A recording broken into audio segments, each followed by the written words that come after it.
Hey guys, tonight we're stepping into the windswept sands of Lindisfarne, a tiny island off England's northeast coast, where the year is 793 and something unthinkable is about to shatter the quiet.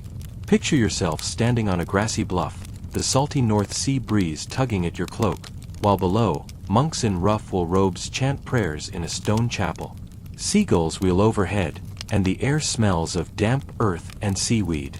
It's peaceful, almost too peaceful, like the calm before a storm you didn't see coming.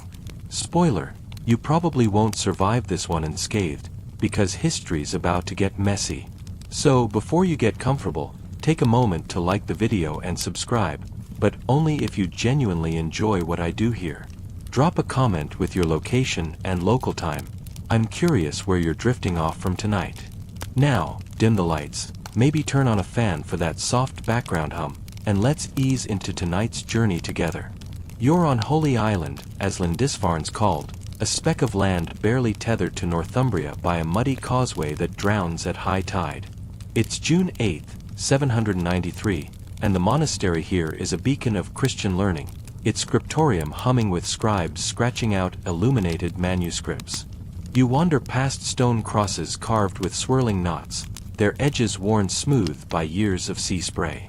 Monks shuffle between the chapel and their cells, their lives a rhythm of prayer, study, and tending small gardens. The scent of fresh-baked bread wafts from a clay oven, and you can almost taste it. Simple, warm, the kind of comfort food you'd kill for in a medieval winter. These monks aren't just holy men, they're scholars, artists, keepers of knowledge in a world where books are rarer than gold. Their days are predictable, almost sleepy, and that's the point. Lindisfarne's a sanctuary, a place where the chaos of the outside world, petty kings, feuding tribes, feels far away. But let's not get too cozy.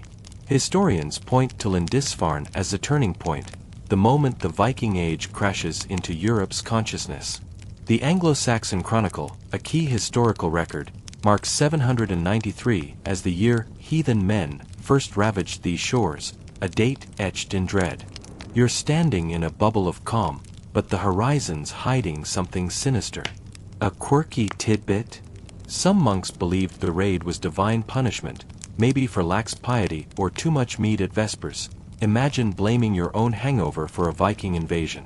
Historians still argue whether the raid was a planned strike or a lucky hit by wandering Norsemen, but either way, you're about to see why this island's peace is so fragile. You stroll along the shore, your boots sinking into wet sand. The tide's low, exposing clumps of kelp and tiny crabs scuttling for cover. The monks don't seem to notice the faint smudge on the horizon. Sails, maybe, or just a trick of the mist. You squint, trying to make sense of it, but the sea's a vast, gray mystery. The monastery's wealth, its gold crosses and jeweled relics, makes it a glittering prize, though the monks don't flaunt it. They're too busy copying gospels or debating whether St. Cuthbert's miracles include that time a seal supposedly brought him fish. Yeah, medieval Yelp reviews were wild. You pause by a wooden jetty, where a fisherman's hauling in nets, muttering about strange omens, red streaks in the sky, like blood smeared across the heavens. You smirk, he's probably just spooked by a sunset. But deep down, you feel it too, a prickle of unease, like the air's holding its breath. The monk's routine continues, oblivious. You duck into the scriptorium, where candlelight flickers over vellum pages. A young monk, barely out of his teens, labors over a manuscript, his fingers stained with ink. He's drawing a dragon, its scales glinting with gold leaf, and you can't help but think it's a bit on the nose, given what's coming. The room smells of wax and parchment, a cozy contrast to the damp chill outside. You overhear two monks whispering about a trader who mentioned Northmen raiding villages up the coast. One laughs it off, surely no one would dare touch God's own island. You want to shake him and yell, "Buddy, you're about to be history's wake-up call." But you don't. Instead, you step back outside, where the wind's picked up, carrying a faint, eerie hum, like distant oars creaking in unison. The monks don't hear it yet, but you do. And it's getting closer.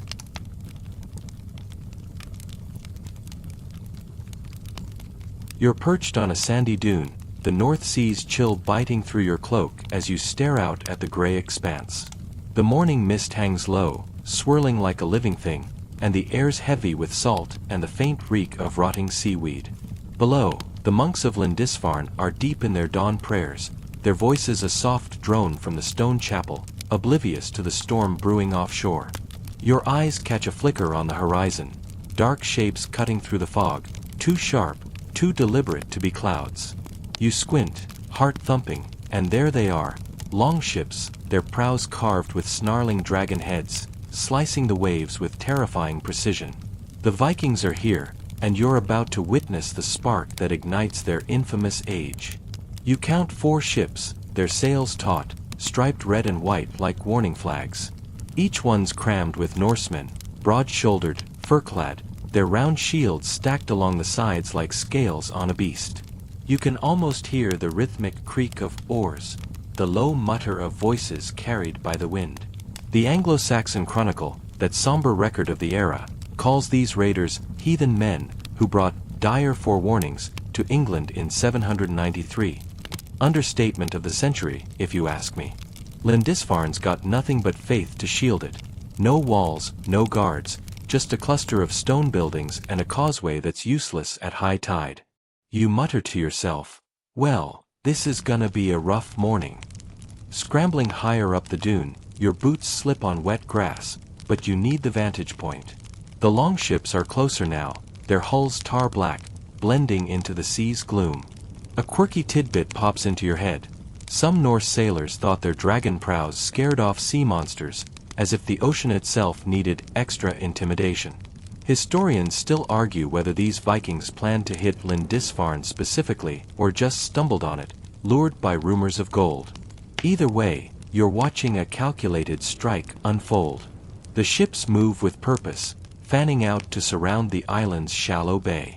You can make out figures now, men sharpening axes, checking ropes, their faces grim under iron helmets. One guy's braiding his beard, like he's got time to look fabulous before a raid. You'd laugh if your stomach wasn't churning. The tide's coming in, and you glance back at the monastery.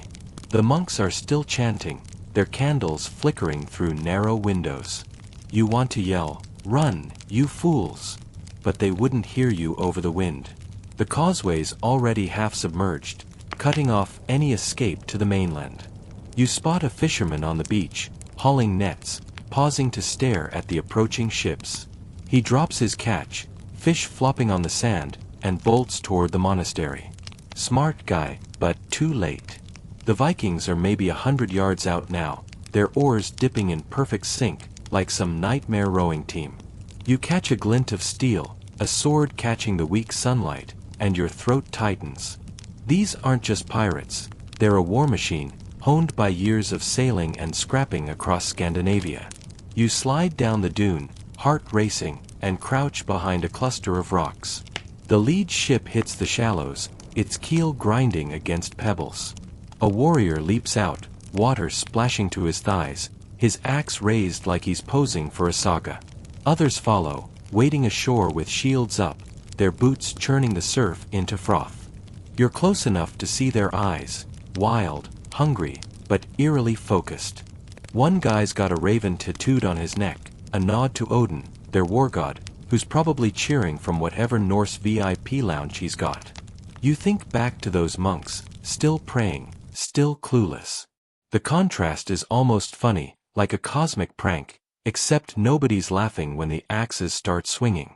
The Vikings fan out, moving low and fast toward the monastery's low walls. You creep closer, staying hidden, the grass tickling your face.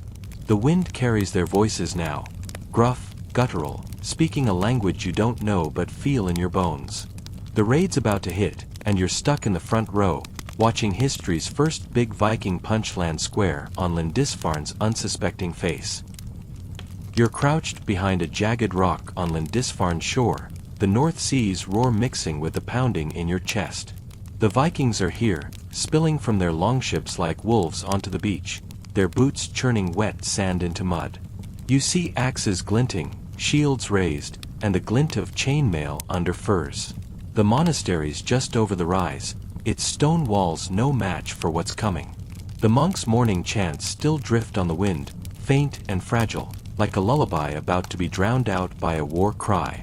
You grip the rock, feeling the cold bite of it, as the Norsemen charge up the slope. This is it, the moment Lindisfarne's peace shatters, and you're caught in the chaos that marks the Viking Age's brutal opening act. The raiders move like they've done this before, fanning out in a loose wedge, their leader barking orders in a guttural tongue.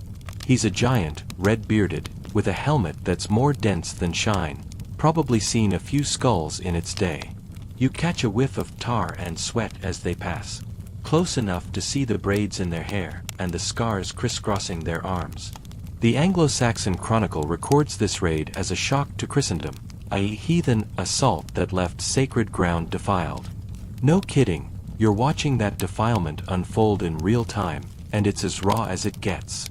The Vikings don't hesitate, they're over the low monastery wall in seconds, leaping like they're storming a longhouse back home. You creep forward, keeping low, the grass damp against your palms.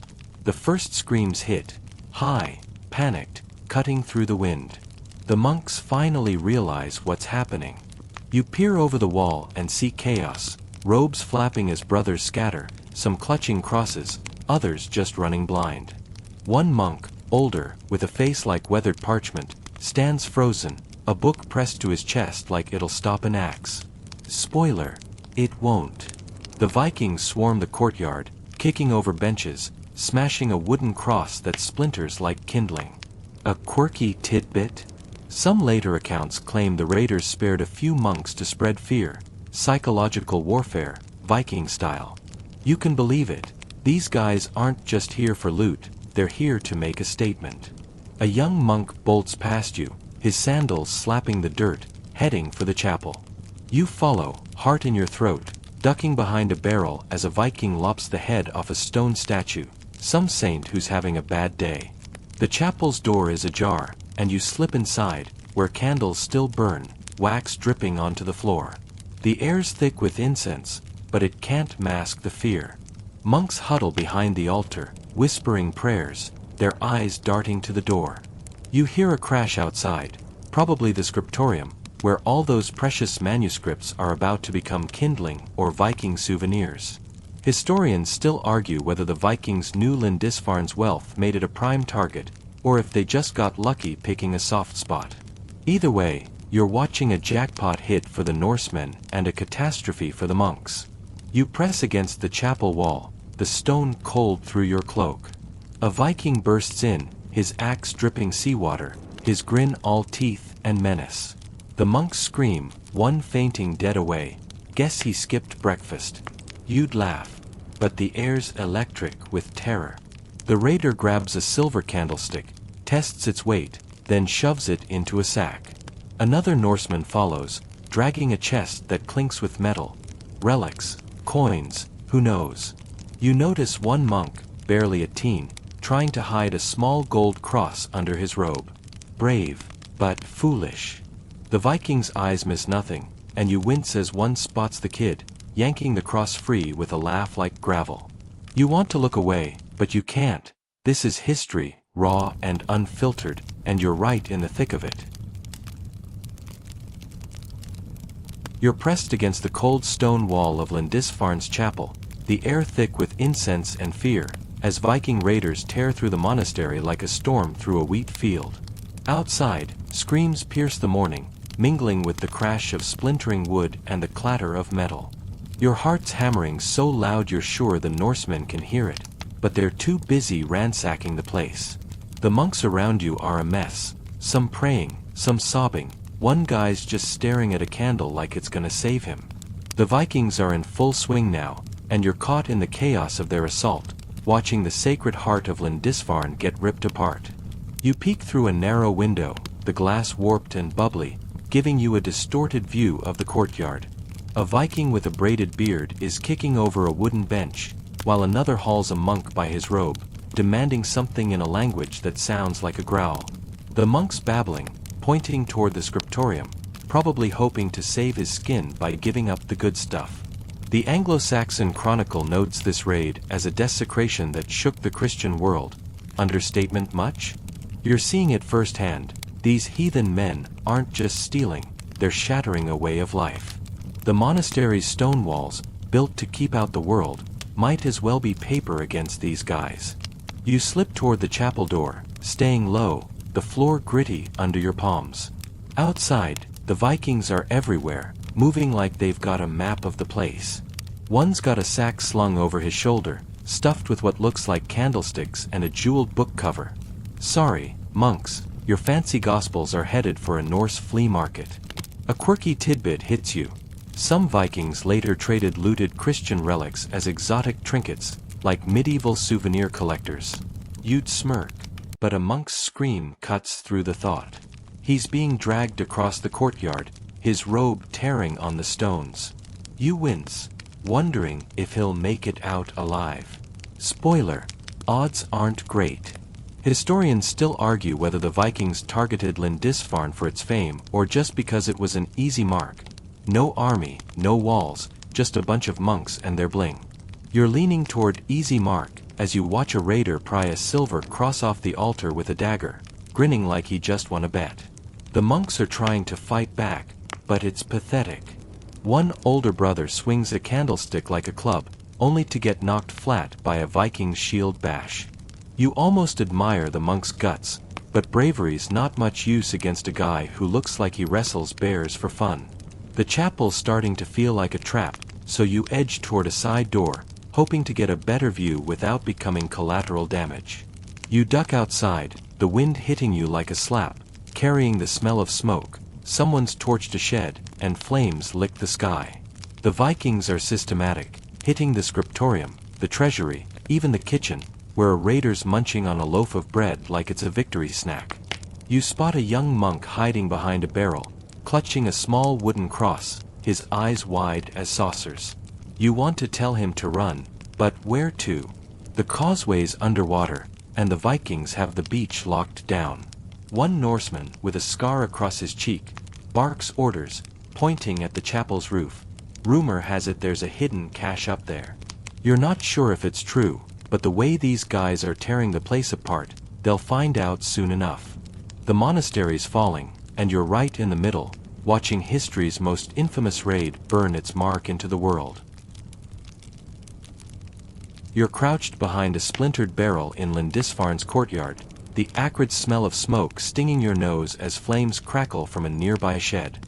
The Vikings are tearing through the monastery like a pack of starving wolves, their axes flashing as they rip apart everything sacred.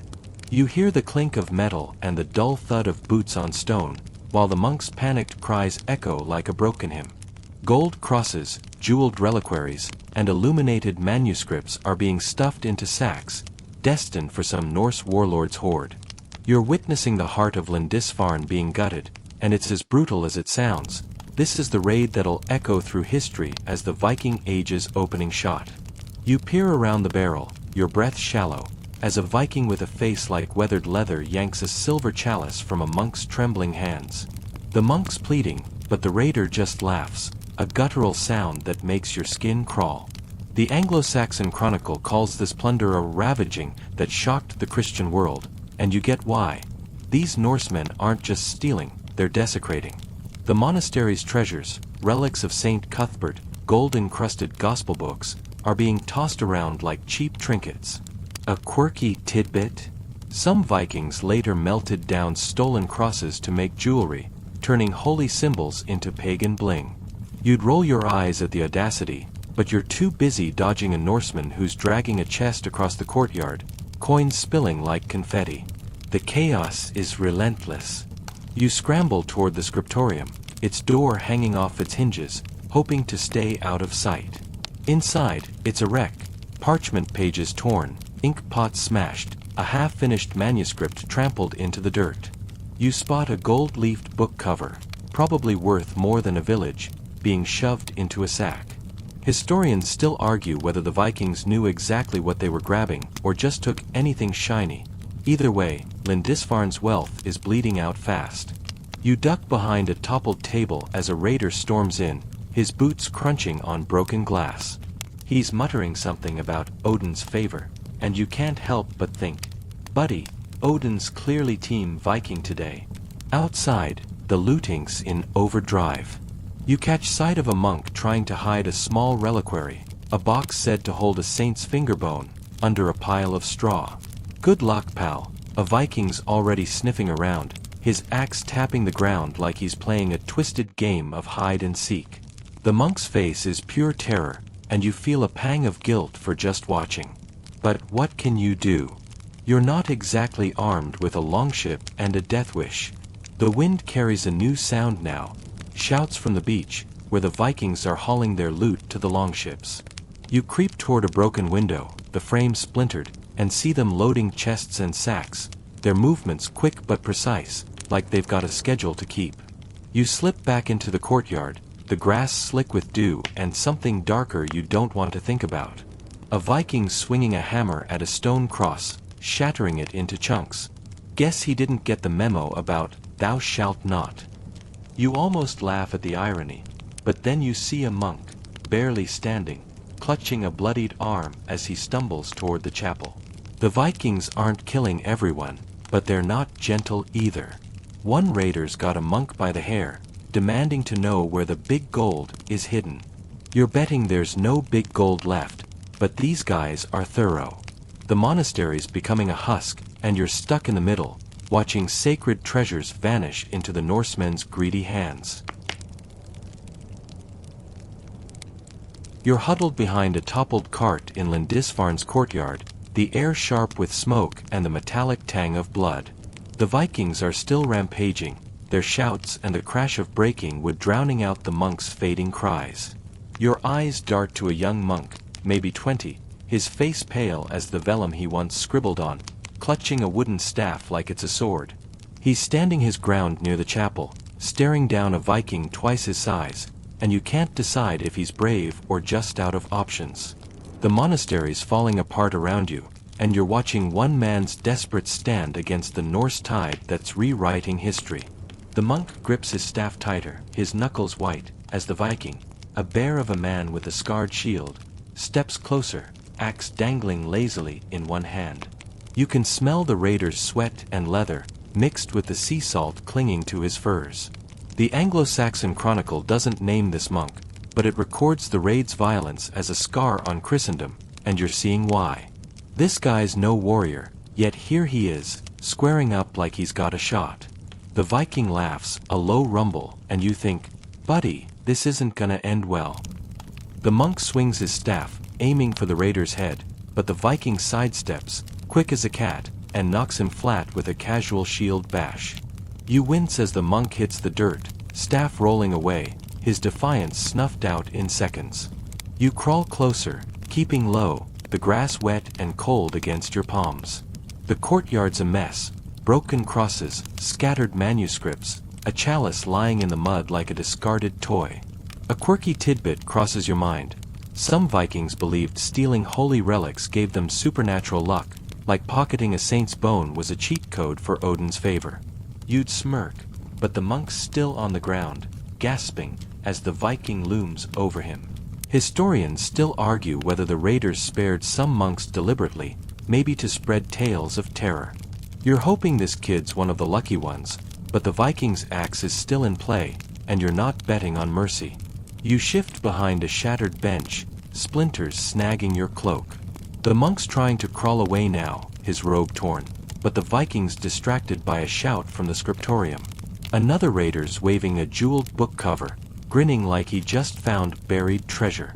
The monk seizes his chance, scrambling toward the chapel, and you let out a breath you didn't know you were holding. You follow, sticking to the shadows, as the Vikings keep looting. One's prying a silver plate off a reliquary, while another's stuffing a sack with anything that shines. You spot a monk's sandal, abandoned in the dirt, and it hits you. These guys didn't sign up for this. They were copying books, not dodging axes, and now their world's upside down. You slip into the chapel's side door, the air cooler here, heavy with wax and fear. A handful of monks are huddled behind the altar, whispering prayers, their faces ghostly in the candlelight. The brave monk stumbles in, clutching his side, and you see blood seeping through his robe, not a good sign. Outside, the Vikings are still at it, their laughter cutting through the wind. One's trying to balance a candlestick on his finger like it's a party trick. Guess even raiders need a laugh. You're torn between admiration for their audacity and horror at the wreckage. The monk's defiance, brief as it was, sticks with you, a flicker of resistance in a day that's all about surrender. The Vikings aren't done yet, and you're still here, heart racing, watching one man's stand fade into the chaos of Lindisfarne's fall. You're tucked into a shadowy corner of Lindisfarne's chapel, the flickering candlelight casting jagged shadows on the stone walls. The air's thick with the scent of melted wax and the faint, sour edge of fear. Outside, the Vikings are still tearing through the monastery, their shouts and the crash of metal echoing like a thunderstorm that won't quit. You can hear the rhythmic thud of axes on wood, probably another door getting the Norse makeover. Your eyes keep darting to the wounded monk from the courtyard, now slumped against the altar, his breathing shallow, his robe stained dark. You're deep in the chaos of 793, watching the Viking war machine in action, and it's as terrifyingly efficient as history's made it out to be. The Vikings move like they were born for this, each man a cog in a brutal, well-oiled machine. You peek through a cracked window and see them working in pairs, one looting, one guarding, their shields always up, eyes scanning for trouble. A raider with a braided beard is hauling a chest across the courtyard, its lid half open, spilling coins that glint in the weak sunlight. The Anglo-Saxon Chronicle calls these Norsemen ravagers, and you get it, they're not just grabbing loot, they're dismantling Lindisfarne's soul. A quirky tidbit? Some Vikings carved runes into stolen treasures, claiming them as trophies, like signing your name on a stolen painting. You chuckle, but the monk's ragged breathing pulls you back to the moment. You shift, the cold floor biting through your clothes, and try to piece together how these raiders operate. Their longships, now bobbing in the bay, are marvels, sleek, fast, built to cross oceans and hit hard. You remember hearing that a single ship could carry 40 men, all armed to the teeth, with room for loot and maybe a sheep or two for the ride home. Historians still argue whether the Vikings' success came from superior tactics or just sheer audacity. Probably both, you think, as you watch a Norseman kick over a stone font like it's nothing. He's got a sword in one hand, a sack in the other, and a grin that says he's loving every second of this. You mutter, show off, but keep it quiet, last thing you need is his attention. The chapel's door creaks, and you freeze as a Viking steps in, his boots leaving muddy prints on the floor. He's younger, maybe mid-20s, with a face more curious than cruel. He scans the room, spots the huddled monks, but doesn't charge. Instead, he grabs a silver cross from the altar, weighs it, and tucks it into his belt. The monks flinch, one whispering a prayer so fast it's practically gibberish. You're half expecting the Viking to start smashing things, but he just turns and leaves, like he's got a quota to meet. Weirdly professional, these guys. You creep closer to the wounded monk, who's now muttering something about Saint Cuthbert's wrath. Poor guy, hoping for a saintly bailout when the Vikings are basically writing the script here. Outside, the raid's pace hasn't slowed. You hear a shout, someone's found a hidden cache, maybe under the scriptorium floor, because you see raiders hauling out more sacks. One's got a jeweled reliquary swinging from his hand like it's a lunchbox. You can't help but think of the monks who spent years crafting these treasures, now reduced to Viking swag. A raider trips over a broken bench, curses in Norse, and you stifle a laugh. Guess even invaders have off days. But the machine keeps grinding, loot, guard, move, repeat. You're stuck in the middle, watching the Norsemen's ruthless efficiency turn Lindisfarne into a cautionary tale, one axe swing at a time. You're still crouched in the chapel's dim corner, the air heavy with the scent of damp stone and fading incense, your pulse racing as the Vikings' rampage echoes outside. The wounded monk slumped against the altar, his breathing uneven, while the other monks whisper prayers like they're bargaining with God for a last-minute save. Through the cracked window, you see the courtyard littered with debris, broken crosses, torn manuscripts, a lone sandal in the mud. The Norsemen are relentless, hauling loot to their longships, but you're starting to wonder, why Lindisfarne? Why this tiny island, of all places, to unleash their fury? You're about to dig into the strategy behind this chaos, and it's not as random as it looks. You shift, your knees aching from the cold floor, and peer out again. The Vikings move with purpose, like they've got a map in their heads. A raider with a scarred face is barking orders, pointing at the scriptorium's remains, where another's digging through rubble for hidden treasure. The Anglo-Saxon Chronicle marks this raid as a shock to the Christian world, but it's clear these Norsemen didn't just stumble here. Lindisfarne's fame as a holy site, packed with gold and relics, made it a neon sign for raiders. Its isolation, cut off by tides, no army nearby, was icing on the cake. You mutter, talk about low-hanging fruit, but the thought's grim. This was a calculated hit, and you're watching the payoff. A quirky tidbit hits you. Some Norse sagas later boasted about raids like this, claiming the gods guided their ships to juicy targets. You can almost imagine these guys telling tales back home, exaggerating the loot haul over a horn of mead. Historians still argue whether the Vikings scouted Lindisfarne beforehand or got lucky following trade rumors. Either way, they hit the jackpot. You creep toward the chapel door, staying low, as a Viking drags a chest past, its hinges creaking under the weight of stolen silver. The monks flinch at every sound, one clutching a small wooden cross like it's a lifeline. You want to tell him it's not looking good, but hope's all he's got left. You slip outside, the wind sharp with smoke and salt, and duck behind a toppled cart. The monastery's wealth wasn't just spiritual, it was a hub for pilgrims, traders, and kings who donated gold to secure their spot in heaven. That made it a magnet for men like these, who worshipped different gods and saw no sin in smashing altars. You spot a raider testing a stolen chalice, biting the rim to check if it's real silver. Guess he's not falling for fool's gold. You'd laugh, but another Viking's climbing the chapel roof, probably hunting rumored stashes. The guy slips, curses loudly, and you stifle a chuckle. Even raiders have their clumsy moments. The strategy's clear now. Hit fast, grab everything, vanish before anyone can fight back. Lindisfarne's tides and lack of defenses made it perfect. You glance at the beach, where longships are already heavy with loot, chests, relics, even a fancy chair that looks wildly out of place. The Vikings knew exactly what they were doing, targeting a place that screamed wealth but whispered vulnerability. You're stuck in the wreckage, watching their plan unfold like a masterclass in medieval piracy, and it's chilling how well it works. You're crouched behind a splintered cart in Lindisfarne's ravaged courtyard, the air thick with smoke and the sharp tang of spilled wine from a shattered barrel nearby.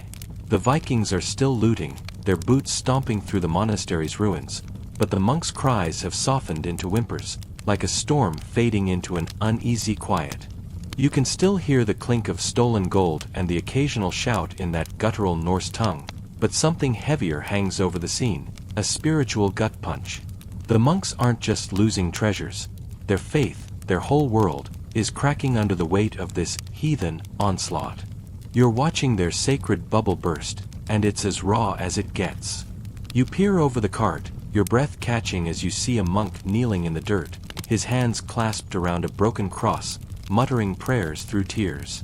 His robe's torn, his face smudged with ash, and you can feel his despair, like he's begging God to explain why this is happening. The Anglo-Saxon Chronicle calls the raid a divine warning, a sign of God's wrath, and you get why the monks might buy that. They've spent their lives praying, copying gospels, believing Lindisfarne was untouchable, blessed by Street Cuthbert himself.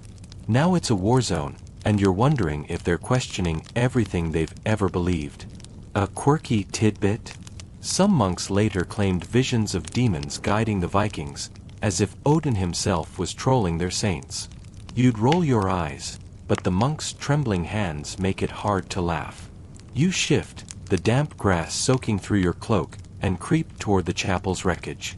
The Vikings are still at it, one tossing a silver reliquary into a sack like it's just another trinket. Historians still argue whether the raid shook the monks' faith permanently or sparked a grim resolve to rebuild. Either way, you're seeing the crisis unfold. The kneeling monk looks up, his eyes meeting yours for a split second, and you see it. Not just fear, but betrayal, like God's turned his back. You want to say something, but what? Hang in there, buddy. Instead, you duck behind a toppled bench as a Viking stomps past, his axe dripping with something you hope is just water. The spiritual toll is everywhere. You spot another monk, older, clutching a fragment of a manuscript, its gold leaf smudged but still glowing. He's whispering Latin, maybe a psalm, as if words can rebuild what's lost. The Vikings don't care, they're pagans, their gods thrive on chaos, not incense. One raider, with a raven pendant dangling from his neck, kicks over an altar, laughing like he's at a party. You mutter, real classy dude, but keep it low. The contrast is stark.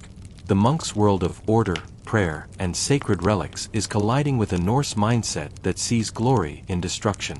You can almost feel the monk's faith fracturing, like the stone crosses littering the ground. You slip closer to the scriptorium's remains, where a fire's smoldering, curling pages into ash.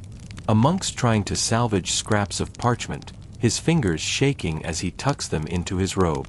You catch a glimpse of a dragon illustration, half-burned, and it's almost too on the nose.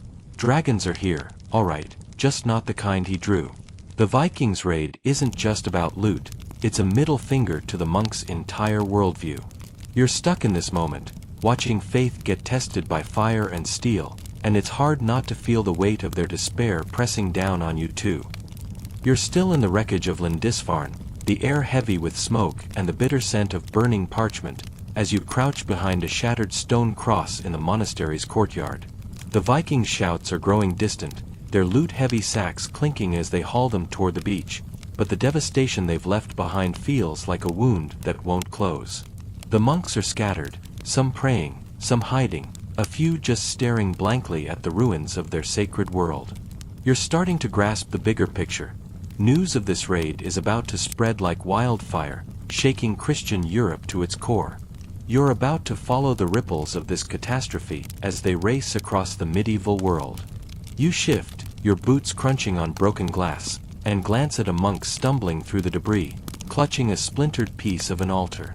His eyes are hollow, like he's already imagining how this story will be told. The Anglo-Saxon Chronicle, that grim diary of the age, records the raid as a shock that sent tremors through England and beyond, with clerics whispering of heathen horrors. You can see why. Lindisfarne wasn't just a monastery, it was a symbol, a beacon of Christian learning. Its fall is like someone torching a library and a church in one go. You mutter, this is gonna make headlines, and you're not wrong, word's about to spread faster than a medieval gossip chain. You creep toward the edge of the courtyard, staying low to avoid a Viking straggler who's testing a stolen candlestick's weight, tossing it up like it's a toy. A quirky tidbit pops up. Some chroniclers later exaggerated the raid's body count, claiming rivers of blood, probably to scare people into donating to churches. Classic PR move. Historians still argue whether the news spread panic or galvanized resistance. Did kings arm up, or just pray harder? You're betting on panic as you watch a monk sprint toward the mainland, the tide low enough for him to cross the causeway. He's probably headed to warn Northumbria's king, or anyone who'll listen, that the world just got scarier. You follow his path, the wind whipping your cloak as you reach the causeway's edge. The sea's pulling back, exposing a muddy path to the mainland, and you can imagine the monk's story hitting the nearest village like a thunderbolt. Vikings, he'll gasp, and soon, every tavern from York to Paris will buzz with tales of dragon-headed ships and godless raiders. You spot a fisherman on the shore, his nets abandoned, staring at the longships in the distance. He's probably thinking what you are, this isn't a one-off. You can almost hear the whispers spreading, monks writing frantic letters, bishops preaching doom, kings clutching their crowns a little tighter. Back at the monastery, the Vikings are wrapping up, their longships heavy with loot. You catch a glimpse of a raider carving something into a wooden beam, runes, maybe a boast for his buddies back home. The monks left behind are starting to gather, one trying to prop up a broken cross like it'll fix everything. You want to tell them it's gonna get worse before it gets better, but you bite your tongue. The news of Lindisfarne's fall will hit Christian Europe like a gut punch, planting seeds of fear that'll grow for centuries. You're standing at the edge of history, watching a single day's chaos send shockwaves that'll reshape a continent. You're standing on the muddy causeway linking Lindisfarne to the Northumbrian mainland, the tide low enough to expose slick stones under your boots. The wind carries the fading shouts of Vikings and the crackle of fires still smoldering behind you in the monastery's ruins. You can still smell the smoke, mixed with salt and the faint rot of seaweed, as you watch a lone monk sprint across the causeway, his robe flapping like a tattered flag. He's carrying news of the raid, but you're about to dive deeper into the Viking culture that drove these Norsemen to crash into Lindisfarne like a tidal wave. Their world, raw, brutal, and weirdly poetic, is the key to understanding why they're here, and you're stepping right into it. You pause, glancing back at the island, where the longships are still anchored, their dragon prows glaring like they're alive. The Vikings aren't just pirates, they're products of a culture that thrives on risk and glory. You picture their homeland, Norway's fjords, where cliffs loom over icy waters, and villages huddle under endless skies. These guys grew up sailing, fighting, and worshipping gods like Odin, who loves chaos, and Thor, who'd probably high-five them for smashing a monastery. The Norse sagas, those epic tales passed down like action movies, glorify raids as paths to fame and riches. You mutter, talk about a career plan, but you get it, raiding's their ticket to status, not just survival. A quirky tidbit hits you. Some Vikings believed their gods sent omens, like ravens circling before a raid, to signal victory. You glance at the sky, half expecting a bird to swoop down, but it's just gulls, screaming like they're annoyed at the chaos. Historians still argue whether the Vikings hit Lindisfarne for pure profit or to flex their pagan muscle against Christian turf. Maybe both, you think, as you imagine their longhouses filled with stolen crosses, their scald spinning tales of this day. You start walking the causeway, the monk long gone, and picture a Norse village. Firelit halls, mead flowing, warriors boasting about outwitting monks who thought prayers were armor. You can almost hear the Viking mindset, life's short, so grab glory while you can. Their ships, built light but tough, let them strike fast and vanish, perfect for hit-and-run raids like this one. You remember the raiders' efficiency back at the monastery, moving like a wolf pack, each man knowing his role. One guy's guarding the loot, another's scouting, a third's probably planning the next hit. You smirk, thinking of a Viking with a clipboard, checking off loot monastery like it's a chore list. Their culture isn't just about violence, it's about survival in a harsh world, where a good raid means food, wealth, and stories to tell your kids. You're starting to see why Lindisfarne was too tempting to pass up. Back on the causeway, the wind's picking up, tugging at your cloak as you reach the mainland. You imagine the Vikings back home, their wives and kids waiting for news, maybe a shiny chalice to show off. Their gods don't care about mercy, only strength, and this raid's a love letter to that creed. The monk's shattered faith feels worlds away from the Norse code of honor, where a good death means feasting in Valhalla. You're caught between two worlds, one crumbling behind you, one sailing off with its spoils, and it's clear the Vikings' culture is a force Europe's not ready for. You're standing on the mainland's edge, the causeway to Lindisfarne half drowned by the rising tide, its muddy path glistening under a gray sky. Behind you, the monastery's a smoldering wreck. Smoke curls into the air, and the faint clink of Viking loot fades as their longships bob in the distance. The monks left behind are picking through the rubble, their faces etched with shock, some clutching broken crosses like lifelines. You're wading into Lindisfarne's darkest hour, the aftermath of the raid that's left this holy island gutted. It's not just about stolen gold or burned books, this is a wound to the soul of the place, and you're right there, feeling the weight of it. You trudge toward the monastery, your boots sinking into the damp earth, the air heavy with the stench of charred wood and something sharper, maybe blood. The courtyard's a graveyard of relics, shattered stone crosses, torn manuscripts, a chalice crushed into the dirt like it's worthless.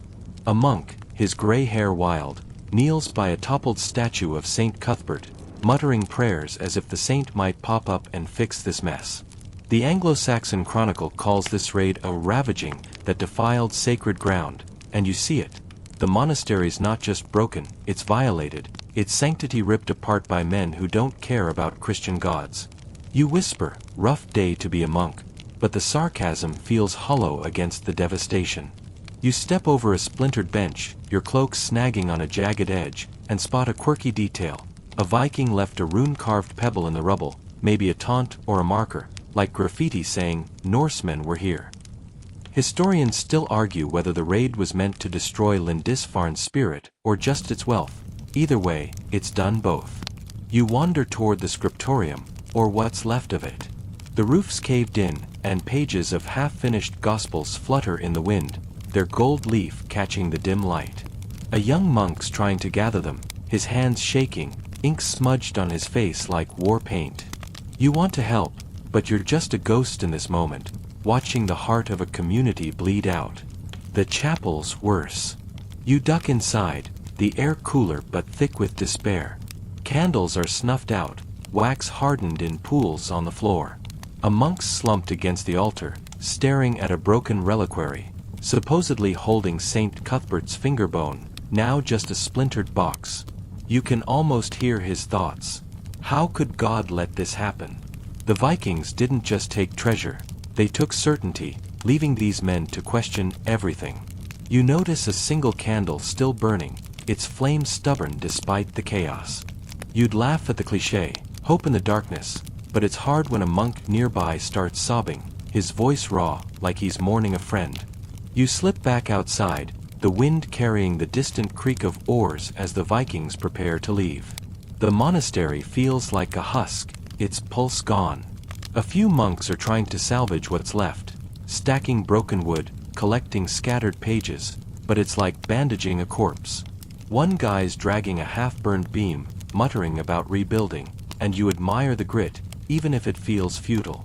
Lindisfarne's darkest hour isn't just the destruction, it's the silence that follows, the moment when faith and purpose lie in pieces alongside the rubble. You're standing in it, breathing it, and it's heavier than you expected. You're standing amid Lindisfarne's ruins, the wind whistling through the shattered monastery, carrying the bitter scent of ash and sea salt.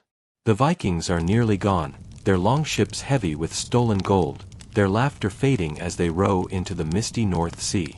Behind you, monks shuffle through the wreckage, their robes streaked with dirt, their faces carved with shock. You're starting to feel the ripples of this raid spreading beyond the island, into the courts and churches of Christian Europe, where fear of these heathen raiders is about to take root like a weed.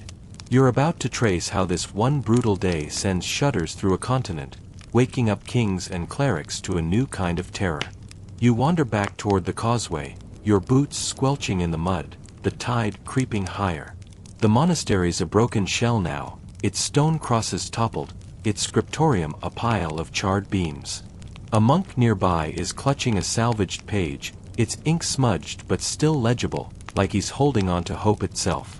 The Anglo-Saxon Chronicle, that grim record of the time, calls this raid a dire portent, and you can see why. Lindisfarne's fall isn't just local news, it's a wake-up call for every Christian kingdom. You imagine messengers racing to Northumbria's king, their words tumbling out, Norsemen hit the Holy Island. Soon, every bishop from York to Rome will be preaching about the end times. You mutter, talk about a PR nightmare for the church. A quirky tidbit hits you. Some chroniclers claimed the raid was foretold by omens, fiery dragons in the sky, which were probably just comets or auroras, but try telling that to a spooked medieval peasant. Historians still argue whether Europe's response was unified panic or a scramble for defenses. Did kings build walls or just pray harder? You're betting on the latter as you picture the news spreading, a monk's breathless report reaching a royal court, nobles gasping, clerics crossing themselves. You glance at the horizon, where the Viking sails are just specks now, and feel a chill. This isn't just a raid, it's a warning shot, and Europe's about to lose sleep over it. You trudge along the mainland shore, the wind tugging at your cloak, and imagine the fear taking shape. In villages, people will huddle around fires, whispering about dragon-headed ships. In monasteries, monks will double their prayers, eyeing the sea like it's a monster's lair.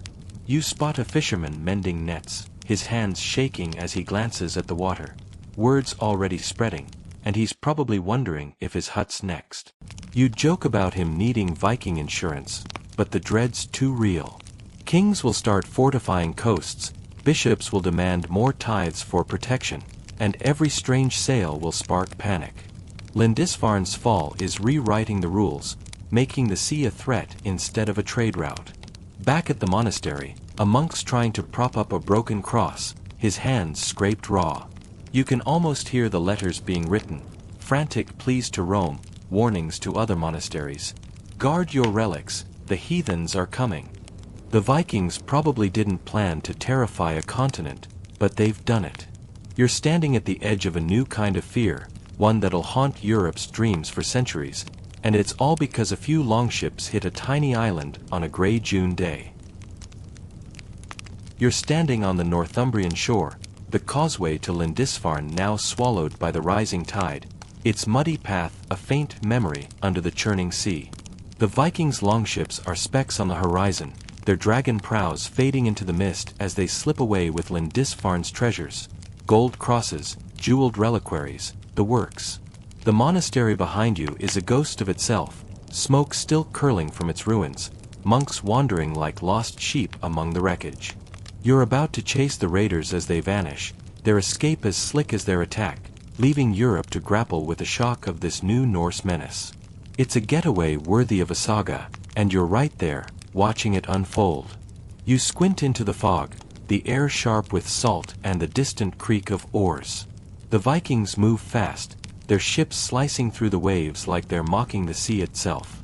You can almost picture them, bearded warriors laughing, passing around a stolen chalice, maybe toasting Odin for the haul. The Anglo-Saxon Chronicle doesn't detail their escape, but it's clear they got away clean, leaving no trace but fear and rubble. You mutter, these guys are pros, as you imagine their longships, built light for speed, designed to hit and run before anyone can blink. Their getaway's not just luck, it's a masterclass in medieval piracy. You trudge along the shore, your boots crunching on pebbles, and spot a quirky detail, a broken or washed up, probably snapped in their haste to flee. Some Norse tales claim warriors tossed damaged gear overboard to lighten the load. Guess this guy didn't want to row home lopsided. Historians still argue whether the Vikings planned their escape route or trusted their seamanship to outrun pursuit. Either way, they're gone, and you're betting no Northumbrian ships catching them. You glance back at the island, where a monk's silhouette stands against the smoldering ruins, staring at the sea like he's cursing it. Poor guy's got no idea how fast those longships can move. You follow the shoreline, the wind biting through your cloak, and picture the Vikings' path. They're likely hugging the coast, using the currents to speed their way north, back to Norway or some hidden fjord. Their ships, packed with loot, ride low in the water, chests of silver, manuscripts they'll never read, maybe even a monk or two as hostages. You imagine one raider, maybe the red-bearded giant from earlier, polishing a stolen cross like it's a trophy. You'd laugh at the image, Viking interior decorating, anyone. But the thought of those monks left behind, picking up the pieces, kills the humor. The raiders' escape is smooth because Lindisfarne had no defenses, no navy, just prayers that didn't work. You pause, kicking a stone into the surf, and feel the weight of their exit. The Vikings aren't just leaving with loot, they're carrying a message, nowhere's safe. You can almost hear their oars dipping in rhythm, their voices chanting some Norse sea shanty as they vanish into the mist. Back on the island, the monks are probably starting to realize the raiders aren't coming back, but the fear they've left will linger. You're standing at the edge of their escape, watching the birth of a legend that'll haunt Europe's coasts, and it's as chilling as the sea breeze cutting through you.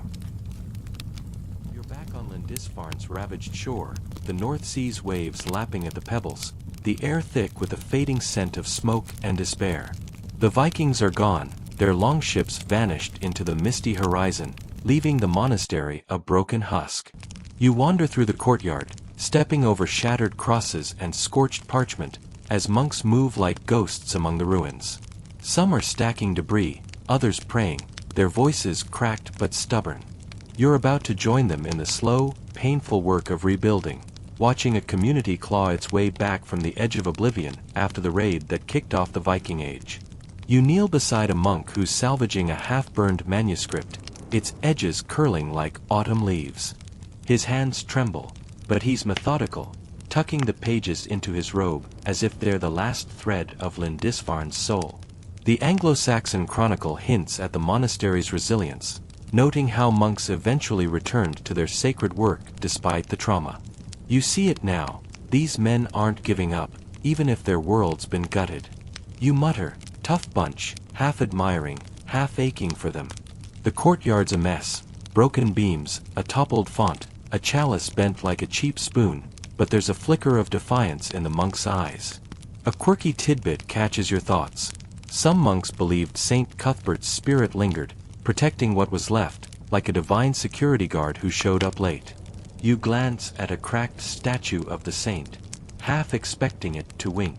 Historians still argue whether Lindisfarne fully recovered its spiritual clout or became a shadow of its former glory. Either way, you're watching the first steps of survival.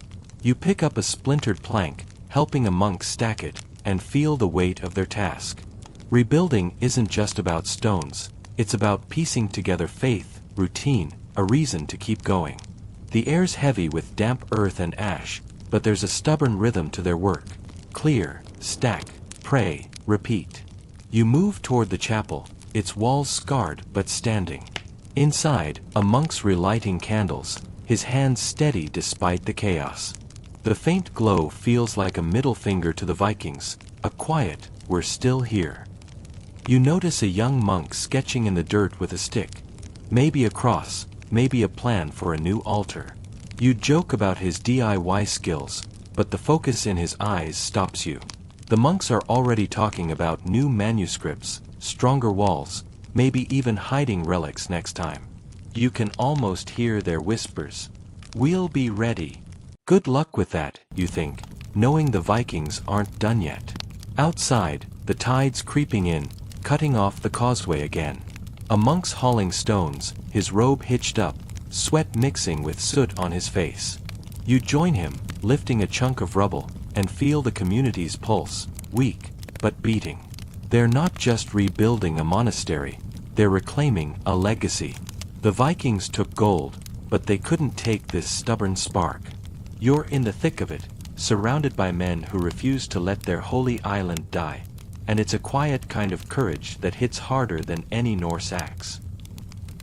You're standing in Lindisfarne's battered courtyard, the sea breeze carrying the faint tang of salt and charred wood as the monks work around you, stacking rubble and salvaging what's left of their shattered sanctuary. The Vikings are long gone, their longships swallowed by the North Sea's mist, but their shadow lingers, heavy as the damp air. You're starting to feel the bigger picture. This raid wasn't just a smash and grab. It was the spark that ignited the Viking Age, a centuries-long storm of raids that'll reshape Europe.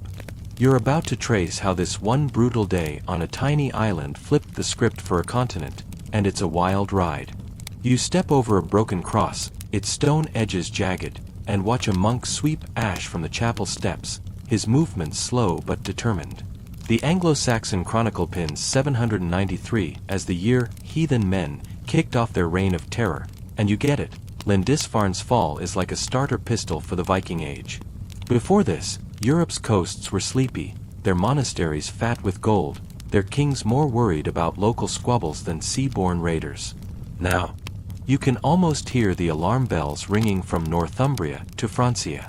You mutter, "Congrats, Vikings, you just put everyone on edge," but there's no humor in it, just the weight of a new era dawning. A quirky tidbit pops up. Some Norse sagas later spun raids like this into heroic tales, claiming their gods cheered every looted cross. You imagine a Viking skald, voice booming in a smoky hall, turning this day into a blockbuster for a crowd of mead-drunk warriors. Historians still argue whether Lindisfarne was the true start of the Viking Age or just the loudest opening act. Some point to earlier, smaller raids along Britain's coasts, but none hit as hard as this. You're betting Lindisfarne's fame as a holy site made it the perfect stage for the Vikings to announce themselves. You wander toward the shore, where the tide's chewing at the causeway, and picture the news spreading. Monks writing frantic letters, kings bolting upright in their halls, bishops preaching about the end times. You kick a pebble into the surf, the cold spray hitting your face, and think about the ripple effect. Word of the raid is already racing across Northumbria, carried by that monk you saw sprinting over the causeway. Soon, it'll hit the royal court, then leap to Mercia, Wessex, maybe even Charlemagne's empire across the channel. You can almost see the panic. Nobles clutching their swords, villagers eyeing the sea like it's a monster's lair. One fisherman nearby, mending nets with shaky hands, looks like he's ready to pack up and move inland. You joke about him trading his boat for a mule, but the fear in his eyes kills the punchline. The Vikings didn't just rob Lindisfarne, they cracked open Europe's sense of safety, and you're watching the cracks spread. Back at the monastery, a monk's trying to prop up a splintered beam, his face smudged with soot but set with grim resolve. You can feel the shift. This raid's not just a tragedy, it's a wake-up call. Kings will start building ships, monasteries will hide their gold, and every strange sail will spark a frenzy. You imagine a Viking, maybe that red-bearded giant from earlier, chuckling back home as he polishes a stolen chalice, clueless about the chaos he's unleashed. You'd love to see his face when he hears Europe's arming up. Bet he'd drop his mead. The Viking Age is here, born in this one brutal hit, and you're standing at ground zero, feeling the world tilt under the weight of what's coming. You're lingering on Lindisfarne's wind-swept shore, the sea growling as it laps at the pebbles, the monastery's ruins looming behind you like a broken promise. The monks are still sifting through the wreckage, their robes dusted with ash, their faces carved with a mix of grief and grit. The Vikings' longships are long gone, vanished into the North Sea's fog, but their raid has left more than rubble, it's planted a seed of dread that's already sprouting. You're about to dive into the Norse myths and motives that fueled this attack, the wild, God-driven worldview that sent these raiders crashing into Christian Europe like a storm from another world. You trudge back toward the monastery, your boots crunching on shattered glass, and picture the Vikings' homeland, Norway's fjords, where ice clings to cliffs and the wind howls like a saga come to life. These guys worshipped Odin, the one-eyed god of war and wisdom, who'd probably nod approvingly at their looting spree.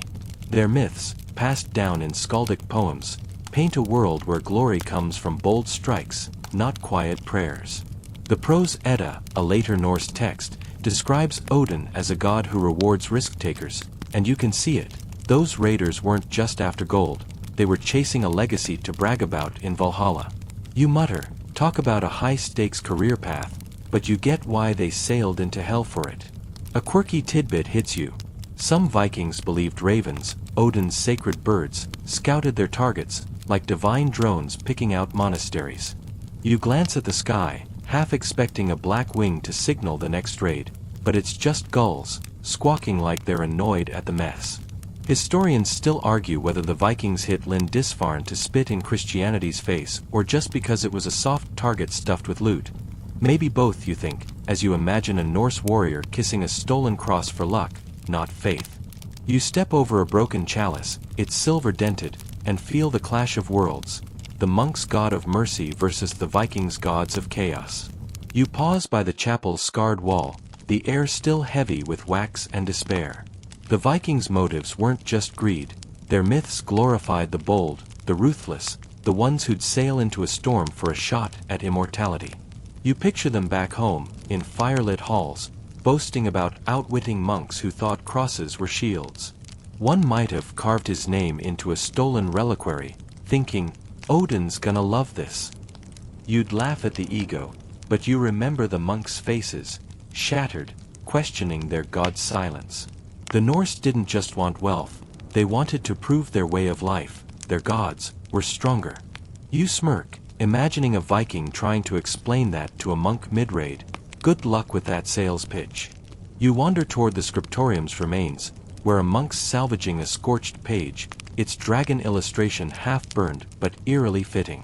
The Vikings' myths, tales of sea serpents, trickster gods and warrior heavens, drove them to places like this, where Christian treasures were both prize and provocation. You can almost hear their chants as they rode away, high on victory, believing their gods were cheering. You're caught in the echo of their motives, standing where two worlds collided, and it's clear the Norse aren't just raiders, they're a force fueled by a mythology as fierce as their axes. You're standing in the shadow of Lindisfarne's ruined chapel, the wind carrying the faint scent of salt and smoldering wood as the monks shuffle through the debris, their prayers barely audible over the sea's restless churn. The Vikings' longships are gone, their loot-heavy sails lost in the North Sea's mist, but the wreckage they left behind feels like more than broken stones, it's a battleground of beliefs. You're about to dive into the clash of Christianity and Norse paganism that fueled this raid, a spiritual slugfest where crosses met axes, and the fallout reshaped how two worlds saw each other. This isn't just about gold, it's about gods, and you're right in the thick of it. You step over a shattered cross, its stone edges sharp under your boots, and watch a monk clutch a splintered relic, his lips moving in silent prayer. For these monks, Lindisfarne was God's fortress, blessed by Street Cuthbert, a place where faith was supposed to be armor. The Anglo-Saxon Chronicle calls the raid a heathen outrage, and you feel the sting. Christianity's order, its promise of divine protection, just got steamrolled by pagans who worship a one-eyed trickster and a hammer-swinging thunder god. You mutter, talk about a bad day for Team Jesus, but the monks' haunted eyes kill the joke. Their god feels silent, while the Vikings' gods seem to be having a party. A quirky tidbit pops up.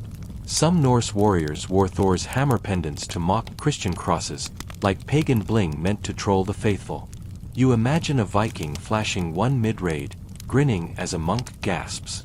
Historians still argue whether the Vikings targeted Lindisfarne to strike at Christianity itself or just saw it as a juicy, undefended prize. Probably a bit of both, you think, as you picture a raider smashing an altar for fun, not just profit. You wander toward the scriptorium's wreckage, where a monk's salvaging a page with a half-burned Christ figure, its gold leaf glinting defiantly. The contrast is stark. The monk's world of mercy and salvation versus the Norse code of strength and glory, where dying in a raid might earn you a seat at Odin's eternal feast. You pause by a toppled font, the stone cracked like the monk's certainty. The Vikings didn't just loot, they challenged a whole worldview. Their gods, Odin, Thor, Frey, thrive on chaos, rewarding bold strikes like this one. You can almost hear a Norse warrior laughing as he tosses a reliquary into a sack, thinking his gods are cheering louder than the monk's silent deity. You chuckle at the cosmic irony. Imagine a Viking and a monk debating theology mid-raid, but the devastation around you keeps it real. A monk nearby is trying to prop up a broken cross, his hands scraped raw, and you feel the weight of his faith fighting to hold. You slip toward the shore, the tide gnawing at the causeway, and think about the bigger clash. Christianity's spreading across Europe, building monasteries, claiming souls. The Vikings, with their pagan rituals and blood-soaked sagas, are a middle finger to that tide. This raid isn't just a heist, it's a declaration that their gods can outmuscle the Christian one, at least for now. You spot a gull pecking at a discarded Viking rope, and you'd swear it's smirking, like it knows the score. You're standing where two faiths collided, and the sparks from this fight will burn for centuries. You're back in Lindisfarne's shattered courtyard, the sea breeze sharp with salt and the lingering sting of ash, as the monks move through the rubble like men wading through a bad dream. The Vikings are gone, their longships vanished into the North Sea's fog, leaving behind broken crosses and a fear that's already sinking deep into the bones of this place. You're starting to feel the long shadow of this raid, the way it's carving a permanent mark on Europe's psyche. This isn't just about one trashed monastery, it's about a terror that'll haunt coastal villages, churches, and kings' halls for generations. You're tracing the legacy of fear that Lindisfarne's fall leaves behind, and it's heavier than the stones scattered around you. You step over a splintered beam, your boots crunching on glass, and watch a monk stack debris with a grim focus, like he's trying to rebuild his courage along with the walls. The Anglo-Saxon Chronicle calls this raid a dire portent, and you get why. Lindisfarne's destruction sent a message. Nowhere's safe, not even God's own island. That fear's already spreading, faster than the tide swallowing the causeway. You can imagine villagers whispering about dragon-headed ships, mothers clutching their kids tighter, bishops preaching doom from pulpits. You mutter, "Way to ruin everyone's beach day, Vikings." But the joke falls flat against the monk's haunted stare. A quirky tidbit hits you. Some medieval chroniclers swore the raid sparked nightmares across Europe, with kids scared of Northmen, hiding under their beds like boogeymen. You'd laugh, but you can almost feel the dread creeping inland, carried by rumors and frantic letters. Historians still argue whether this fear paralyzed communities or spurred them to action. Did people fortify their towns, or just pray harder? You're betting on a mix of both as you wander toward the chapel's ruins, where a monk's relighting a candle, its flame flickering like it's not sure it wants to stay lit. The image sticks, a tiny light against a growing darkness, the kind of thing that'll keep Europe awake at night. You pause by the shore, the sea growling as it chews at the rocks, and picture how this fear takes root. Every strange sail on the horizon will now spark panic. Fishermen abandoning nets, monks hiding relics, kings eyeing their flimsy coastal defenses. You spot a gull pecking at a discarded Viking rope, and you'd swear it's mocking the whole mess, like it knows the terror's here to stay. The raid's legacy isn't just the loot hauled off in those longships, it's the way it rewrites safety, making every wave a potential threat. You imagine a Northumbrian village, its people bolting their doors, whispering about heathen raiders who strike like lightning and vanish like ghosts. Back at the monastery, a monk's trying to salvage a cracked reliquary, his fingers tracing its dents like he's mourning a friend. The fear born here will outlive him, you realize, outlive all of them. It'll shape sagas, sermons, even the walls that'll rise along Europe's coasts. You're standing where that terror was born, feeling its weight settle over the island like a fog that won't lift. The Vikings didn't just break Lindisfarne, they broke a sense of security, and you're watching the pieces scatter across a continent that'll never feel safe again. You're standing on Lindisfarne's windswept shore, the North Sea's waves hissing against the pebbles, the monastery's ruins a jagged silhouette against the gray sky. The monks are still there, picking through the wreckage, broken crosses, scorched manuscripts, a chalice half buried in the mud. The Vikings' longships are long gone, their sails swallowed by the horizon, but their raid has done more than shatter stone, it's redrawn the map of power in medieval Europe. You're about to ponder how this one brutal day reshapes the continent's dynamics, setting kings, churches, and entire kingdoms on a collision course with the Norse tide. This is the birth of a new world order, and you're standing at its epicenter. You kick a stone into the surf, the cold spray stinging your face, and feel the weight of what's changed. The Anglo-Saxon Chronicle marks 793 as the year heathen men shook Christendom, and you see why. Lindisfarne's fall isn't just a local tragedy. It's a wake-up call that forces Europe to rethink everything. Kings who once bickered over borders now face a threat that comes from the sea, unstoppable and godless.